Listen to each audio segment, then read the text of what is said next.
আজকে আমরা গ্রামারের সবচেয়ে গুরুত্বপূর্ণ টপিক অর্থাৎ টেন্স নিয়ে আলোচনা করব।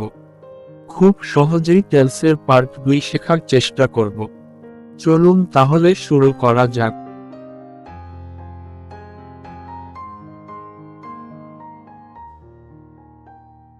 অতীতকালের কোনো কাজ বোঝাতে বা কোনো অভ্যাস বোঝাতে যার ফল বিদ্যমান নেই তাকে পাস্ট ইনডিফাইনাইট টেন্স বলে।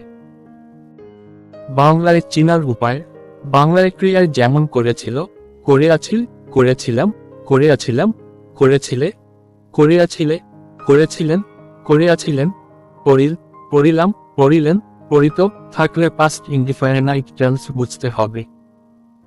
Structure: subject plus past form of main verb plus extension. Example: যেমন আমি ভাত খেয়েছিলাম, আই এট রাইস। আমি স্কুলে গিয়েছিলাম, আই ওয়েন্ট টু স্কুল। সে স্কুলে গিয়েছিল, হি ওয়েন্ট টু স্কুল।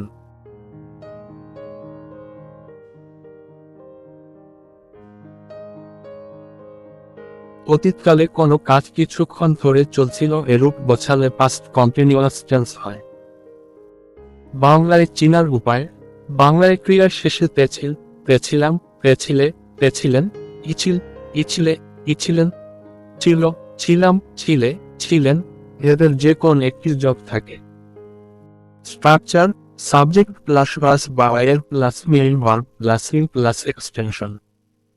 সাবজেক্টের পর পার্সন ও নাম্বার অনুসারে ওয়াস বা এর বসে এবং মূল ভার্বের শেষে ইন যোগ হয়। উদাহরণ: যেমন আমি ভাত খাইতেছিলাম, খাচ্ছিলাম, আই ওয়াজ ইটিং রাইস। সে স্কুলে যাইতেছিল, যাচ্ছিল, হি ওয়াজ গোয়িং টু স্কুল। তারা ফুটবল খেলছিল, দে ওয়ার প্লেইং ফুটবল।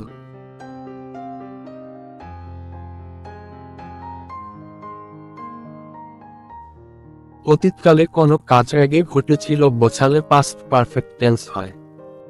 বাংলায় চিনার উপায়: বাংলায় ক্রিয়ার শেষে কোন নির্দিষ্ট অতীত ঘটনার পূর্বে ছিল, ছিলাম, ছিলে, ছিলেন, লাম, লে, লেন, তাম, তেন এদের যে কোন একটি যোগ থাকে।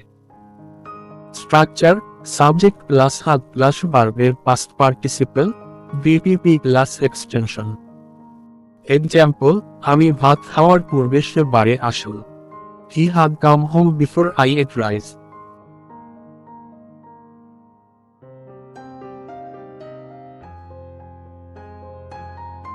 অতীতে কোনো কাজ কোনো বিশেষ সময়ের পূর্বে আরম্ভ হয়ে সেই সময় পর্যন্ত চলছিল বোঝালে পাস্ট পারফেক্ট কন্টিনিউয়াস টেন্স হয়। বাংলায় চিনার উপায়: বাংলায় ক্রিয়ার শেষে তেছিল, তেছিলে, তেছিলাম, তেছিলেন, এদের যে কোন একটি উল্লেখ থাকলে এবং অতীতের একটি সময়ের উল্লেখ থাকে। Structure: subject plus had been plus main verb plus ing plus extension. Example: সে যখন আসিল তখন আমি ভাত খাইতেছিলাম। I had been eating rice when he came. ভিডিওটি দেখার জন্য ধন্যবাদ। কোনো কিছু না বুঝলে কমেন্ট করুন প্লিজ। পরবর্তী অংশ পাওয়ার জন্য সাবস্ক্রাইব করে পাশে থাকুন। প্লিজ লাইক, কমেন্ট, শেয়ার এবং সাবস্ক্রাইব মাই চ্যানেল। ধন্যবাদ।